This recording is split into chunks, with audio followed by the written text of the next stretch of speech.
અહીંયા આ pure block વાળો જૂનો રોડ છે, આ તમે જો આ જે ઊભો આડો રોડ આવે ને ઊભો રોડ છે, આટલો ખાંચો બાકી રાખી દીધો. આ જે રહ્યો ને આટલો ખાંચો બાકી રાખી દીધો.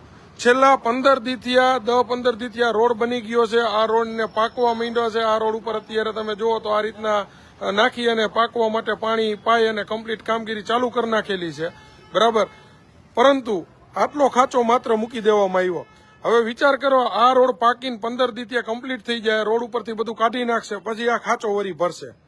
આ ખાંચો ભરે એટલે 20 દી બીજી રજા રાખવાની, બરાબર. હવે આ કટકો ખાલી માત્ર અહીંયા 10 ફૂટનો અડાડી અને આના લેવલ કરી નાખ્યો હોત ને અહીંયા આડા કદાચ ઓલા બાંધી દીધા હોત, બરાબર, અહીંયા આડા પતરા મારી દીધા હોત તો કોઈ લોકો આની ઉપર હાલે જ નહીં, બરાબર. પણ માત્ર ને માત્ર આટલા ખાંચા હાટું થઈને આ વેપારીની દયનીય પરિસ્થિતિ એવી છે કે છેલ્લા 1 વર્ષથી તો આ રોડની કામગીરી ગટર કરે ને લાઈન નાખે ને ઓલું નાખે ને ધીમી ગતિએ જે કામગીરી હાલતી હતી, હવે એની બાજુમાં ખાસ તો કહેવાનો મતલબ એ છે આ રોડ બન્યો પણ બે બાજુના ખાંચા જુઓ, તમને બતાવી.